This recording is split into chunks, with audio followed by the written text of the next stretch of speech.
Okay, I think we can begin. Great. Thank you, Eli. So I'm going to share my screen. Hang on, I have to find the right. I have too many things open. I apologize. I do this always.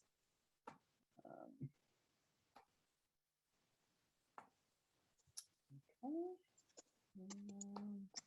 Slideshow. No. Okay, well, welcome again to everyone. It's great to have you all here.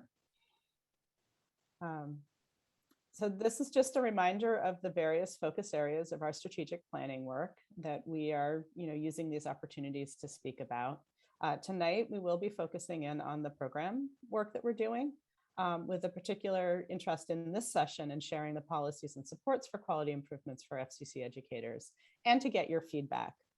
So in the presentation part of the agenda, we will talk about the ways in which we are supporting the integration of a focus on continuous quality improvement into our engagements with programs, and also discuss some of the supports that we currently have in our designing for FCCs.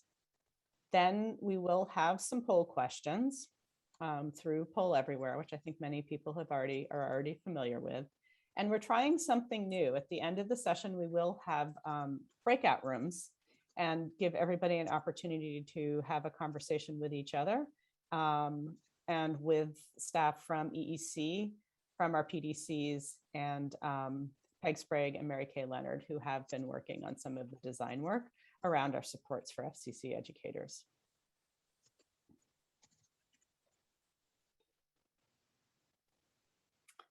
So to begin, I will turn it over to Joy Cohen to talk about the ways in which our reconceptualization of the licensing structure fits into the ways in which we are thinking about supporting programs. Thank you, Jocelyn. And hi, everybody. Good evening. Thanks for being here. If you have participated over the past year in any of our licensing engagements, then you may already know that we have some significant revisions up ahead, including revisions to the actual structure of how we're thinking about organizing our regulations. We have committed from the beginning to customizing the regulations so that they're appropriate to your program type. So we know that we're going to have a home-based set of regulations for family childcare, and we know that we're going to have a center-based set of regulations for group and school age programs. What evolved from that in our thinking was that we can further tailor our standards, our regulatory standards, to ensure that the regulations are relevant to you as the provider, and also going to impact the children and families that are served. Jocelyn, if we can go back a little bit. Oh, sorry, I think I hit my, I hit something. I didn't mean to. So when we think about that, within each of these two sets of regulations, there will be 3 license types. And that license type will be dictated by the ages of the children that are served in the program. So for example, if a program serves only infants, toddlers, and preschool age children, that would be what we're referring to right now as an early childhood license. If the program serves only children in kindergarten and older, so school age only, that would be a school age only license. And then if the program served all children, so served both infant, toddler, preschool, and school age children, it would be this 3rd category that right now we are cleverly referring to as all. And as we think about how to create regulations that reflect a foundational level of quality, it's going to be really important that we have regulations that are able to align with quality standards and able to align with monitoring practices that are going to ultimately result in better supports for our programs. So that means leveraging the unique assets and the unique characteristics of each program model. And what that means for us tonight specifically is that we want to make sure that you have regulations that are reflecting the needs of your program, the needs of your physical setting, and the needs of the children and families that you serve. And we believe that this licensing structure is how we will do that.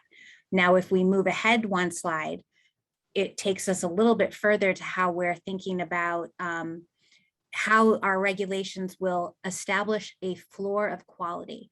And we know that by being licensed, you have achieved a level of quality.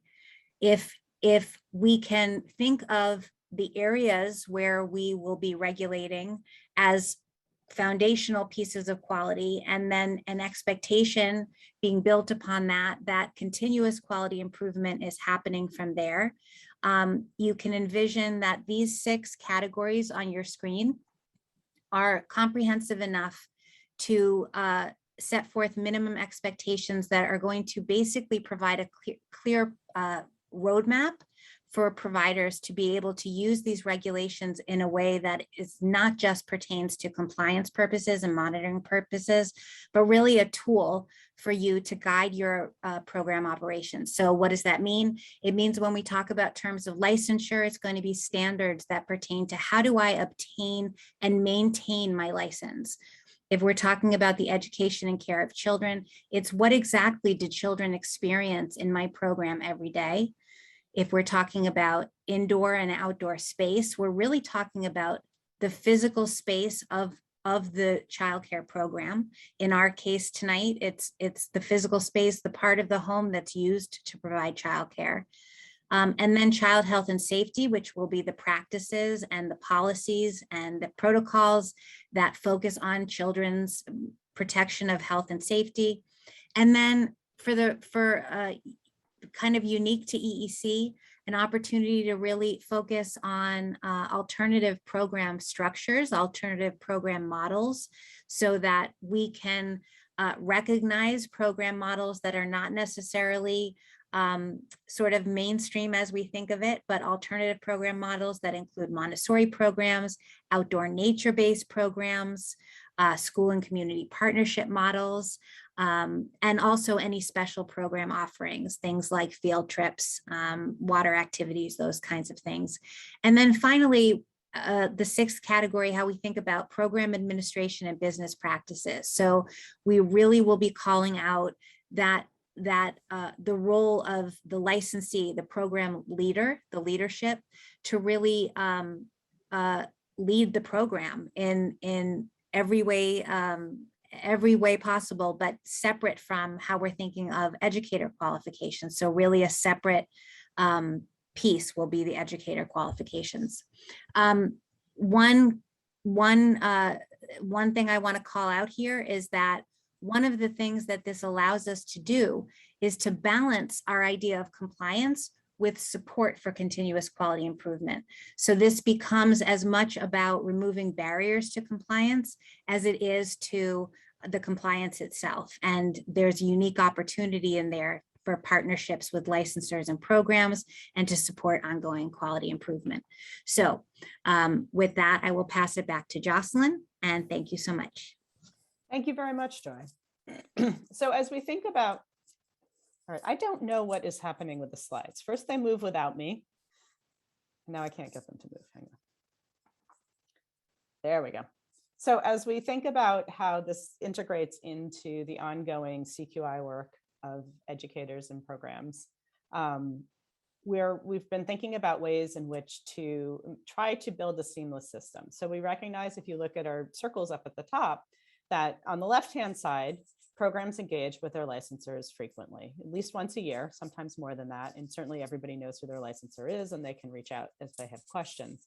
And those conversations can be focused on, regulatory compliance and the extent to which programs are meeting foundational quality expectations. But they also have an opportunity, provide an opportunity, because we are focusing on CQI work and, trying to create a system where programs' goals for improvement are something that can be shared with licensors and shared with other agencies working with the different programs, so that conversations with licensors can be focused not just on compliance, but also on programs' goals for quality improvement, the ways in which support might be helpful, and the support systems that EEC manages can be brought together, and educators can be supported in finding the supports that they might need or want.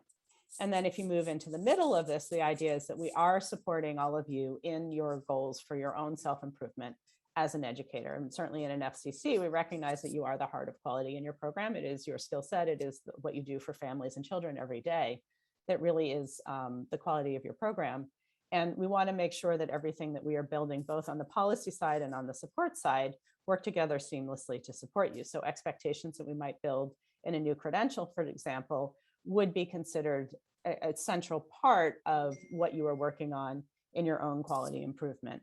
And the supports that we make available for you should be accessible and designed to be responsive to the particular needs of your program type. And we'll get into some of our thinking about that and some questions that we have for you on that front in a little while. But overall, we would see these types of engagements as building towards advanced practices across all the focus areas, potentially focus areas of quality.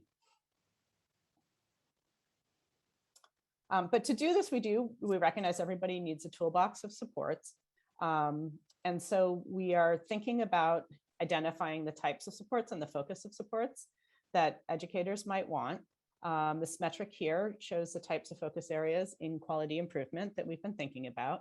Again, understanding that over time, educators will work on different goals related to different areas of quality, but to collectively, that work will build program quality. And this is in contrast to the approach of coming in at one point in time and doing an across the board evaluation of where a program stands on different quality metrics across different domains at that particular point in time and making a designation of quality, but instead thinking about how do we support educators in that ongoing process of improvement. And making sure the resources are available. And just to look a little bit more closely at this model, you can see that there are a series of interlocking gears at the center, and those are reflecting the different domains of focus that we've have recognized are important for quality building. At the center, you see adult-child interactions, and that is certainly something that we have heard from the field in many of our engagements over the past year, that is at the heart of quality, the ways in which the adults engage with the children, the supportive nature of those interactions. And then if you start sort of over to the left, you'll see family engagement here there. This is something that is particularly a strength of family childcare educators, but that those relationships with families and the engagement and interactions with families are also a very important part of quality. And then if you keep going around, there's attention to curriculum and assessment, how planning activities for each day are conducted, the physical environment, the way it's organized and arranged to support children, interest, engagement, and learning. But also recognizing that business practices are an important part of a program's ability to function in a stable fashion and be able to invest in quality, and that the leadership and professional learning approaches that a program takes are also an important component of building quality. And then around all of this, we also want to recognize that there is some important attitudes and commitments that make all of these pieces function together well and effectively. One is the commitment to continuous quality improvement. So a commitment to reflecting and constantly improving practice, as well as a commitment to attention to diversity, equity, inclusion in all of our work.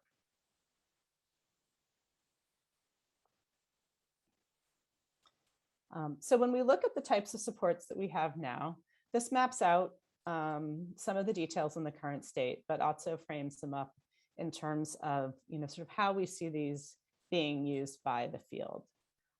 So in the lightest purple box at the widest part of the upside down triangle, you have really the foundational supports that everybody accesses. So these are the things that every program engages with at some point in time.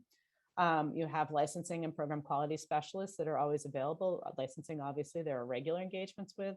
The Strong Start learning management system is available to everybody, and also everybody engages in that system through accessing the EEC essentials. And then for programs that are affiliated with FCC systems, there's a similar level of ongoing constant engagement with those systems both around subsidy managed, but also quality supports as well in systems.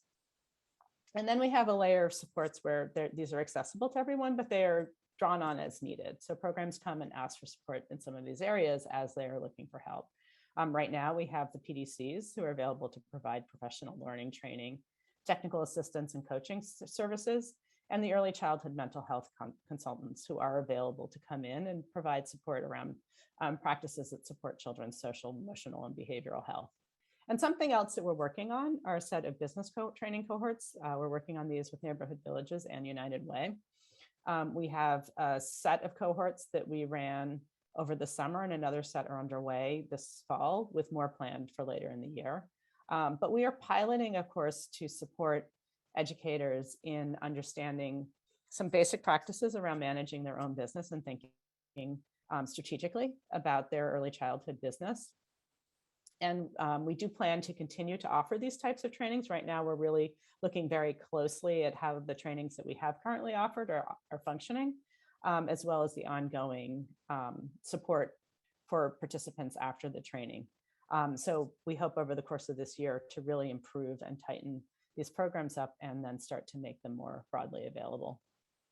And then finally, at the very tiniest part of this upside down triangle, you have opportunities for more sustained engagement and comprehensive practice improvement. Right now, we have multi-year training that cohorts are engaging in around the pyramid model, and there are a couple of FCC systems that have been engaged with this. This is a long-term commitment to really deep work around building systemic supports for social emotional development. And this is something, an area of work we are also looking into. And I think one thing that I would like to say in thinking about sort of the types of reflections and feedback that we'd like on all of these is this does represent the current state. But we're really very interested in hearing from you based on what you're hearing today, what you would like this system to look like and what would be most useful and supportive to you. And in particular, when you think about different levels of engagement, are there particular areas you'd be really interested in? So, right now we have the pyramid model as a really systemic engagement around comprehensive improvement, but are there other topics that you might as a program want to focus in on and have long-term support around building out your practice? Similarly, what types of supports would you want to be able to draw on an as-needed basis, and how would you like them to be focused? So those are some of the things that, I think I just put out there for you to think about as we move through the rest of these slides and into an opportunity to give us some feedback.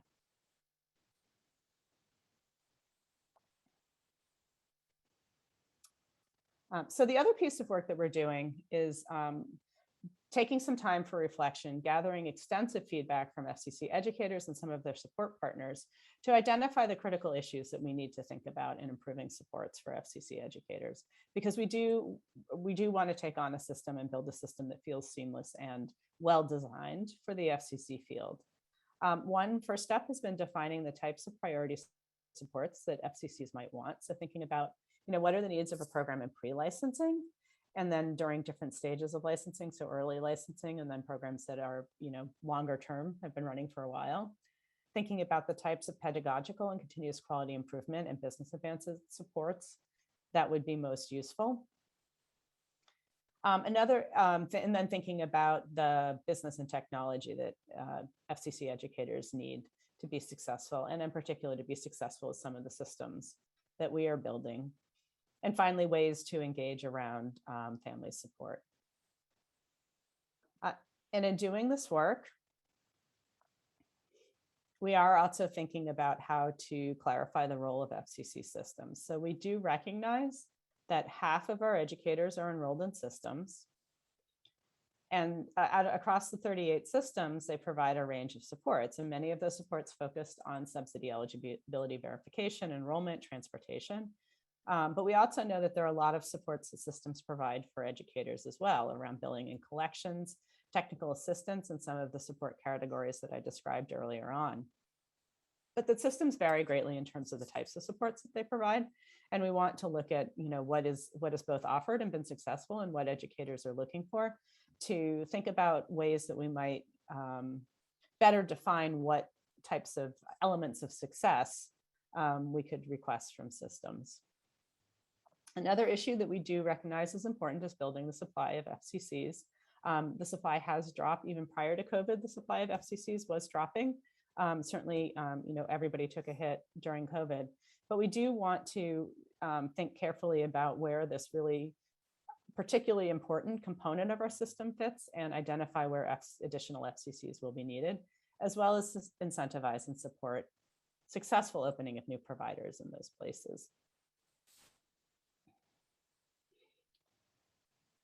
So when we think about the key design principles for support, we want to recognize unique characteristics of the FCC sector as we develop the support infrastructure. We do want to think about a way to set up structures and processes that do create as seamless an experience as we can for FCCs. And we want to align to meet the needs of educators through professional advancement. So thinking about how do we create a system of supports that meets the needs in pre-licensed, newly licensed, and established providers. And finally, thinking about the ways in which the 5 categories of supports are provided to FCC educators with clear expectations and accountability for those providing the support.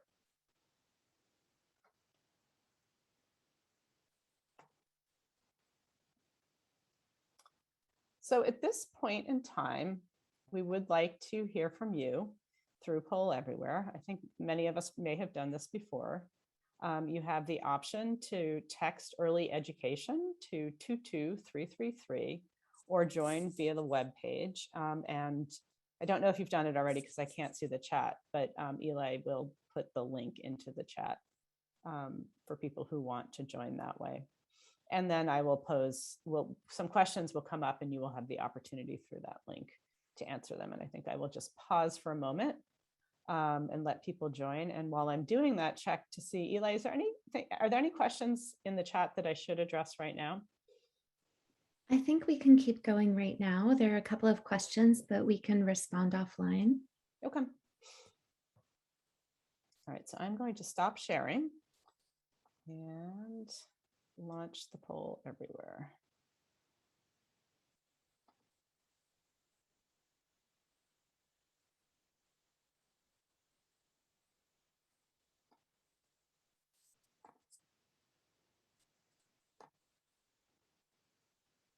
Okay, so the first question is, given all the information shared today, what type of support would you like to make sure EEC provides to FCC educators?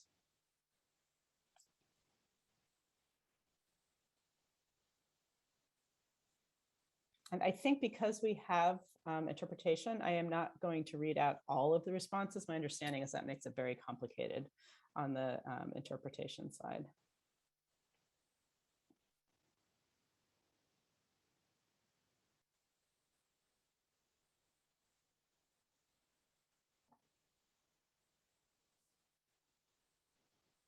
Give it another minute.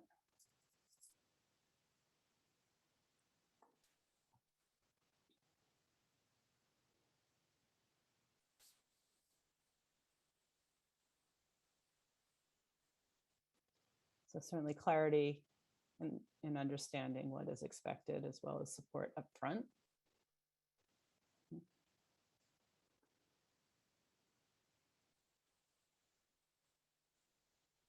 Making sure that systems are supportive and broad in their support. So thinking about masters as well as helping people new to the field.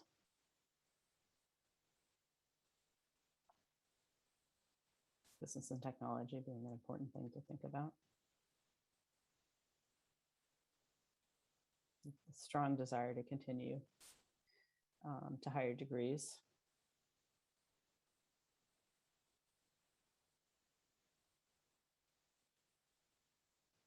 And working and making sure that all the different entities that you work with are talking to each other. Courses are clearly coming up and at different levels is important. And consistency.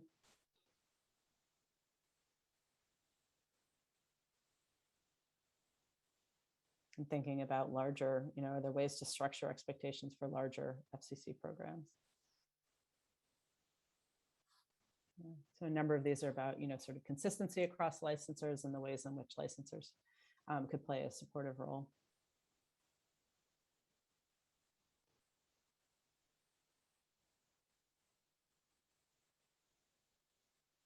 And then there's some that don't want advanced degrees. And I'm curious for those, what other types of supports would you want?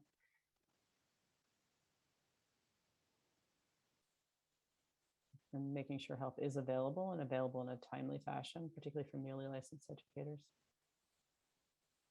Okay, it looked like we slowed down a little, so I'm going to move to the next question. So what are some unique needs that newly licensed educators might have? And how would these be different than what more experienced educators would need? So thinking a little bit about some of these specifics that different types of FCC educators' needs are.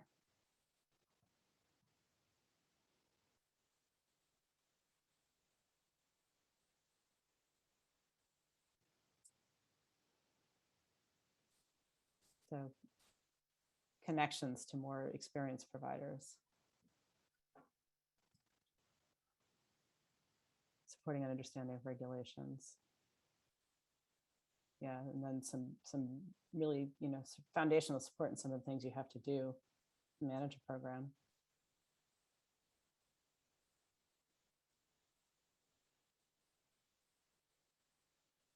And recognizing that experienced educators should be valued.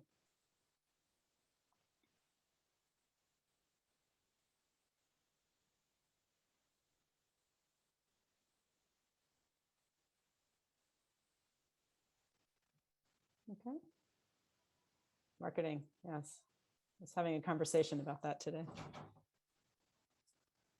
And accessibility of information, like a hotline or a contact person. Yeah.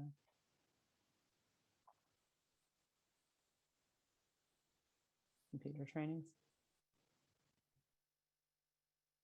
Yeah, so a lot about the ways mentorship might be helpful, the types of specific supports that newly licensed providers need around different components of running the program.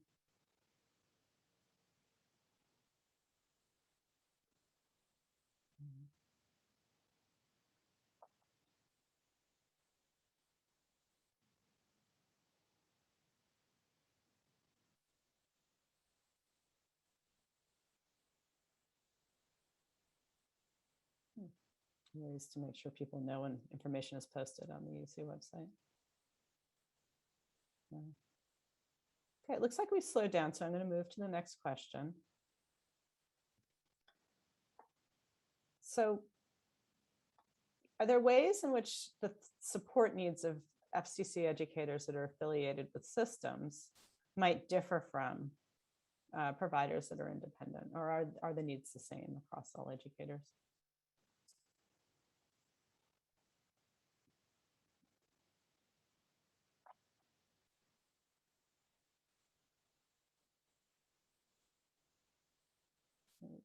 There's a mechanism for peer support. Mm-hmm.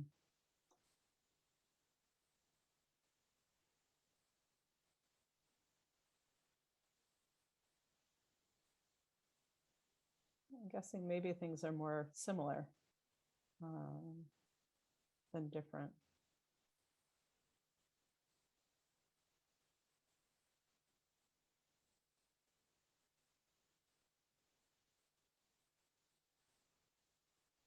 So I'm going to take from this that, there are some things that we could do to support those who are not affiliated, probably making up the things that the affiliates get. I'll stop thinking about trauma, compensation.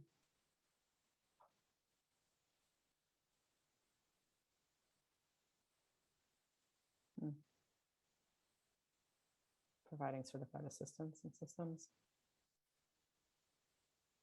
Some feel that they're really very similar, really aren't differences.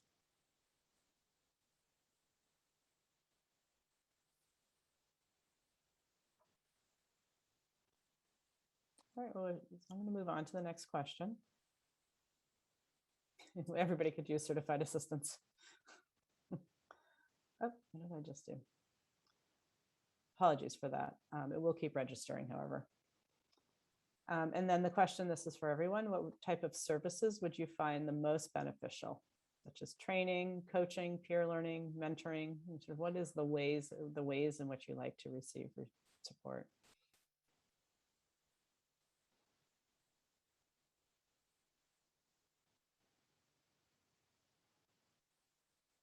Mhm.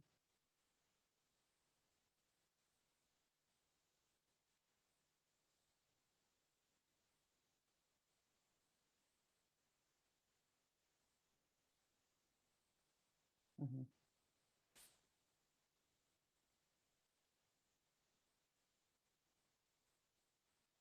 So I see a lot of training, some peer support systems, and then also some of the associate supports around tax services, getting assistance into the classroom, just training, not coaching. It's really very individual. That sounds like some people like the group opportunities and others would just prefer to get the information that they need. Support in conflicts with parents. Mhm. And some people feel they don't need support right now. Mentoring coming up a fair amount, particularly for new licensees.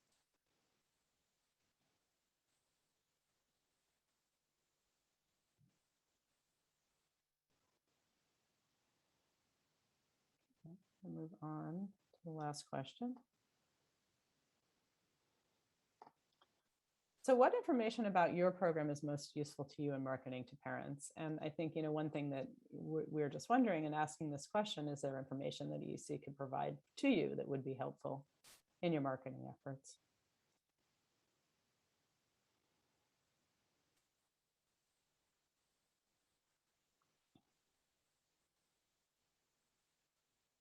Word of mouth. Mhm.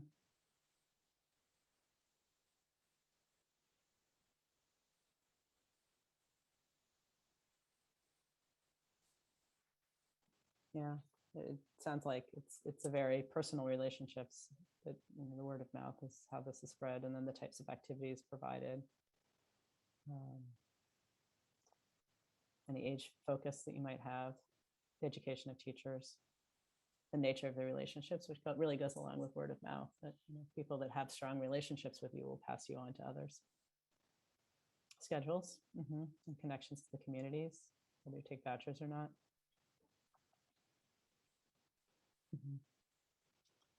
So the length of operation and the experience and education. And parents don't really know much about EC, so we're not necessarily who they will look to. Yeah. Some parents like the preschool focus.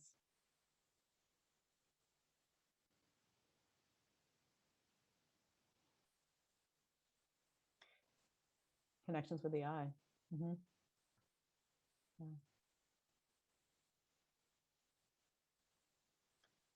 All right, well, thank you very much for your thoughts. I'm going to leave, I'll give it another minute, and we'll leave the poll in just a minute. The quality gets spread through words of mouth. So age group, locations, hours, rates.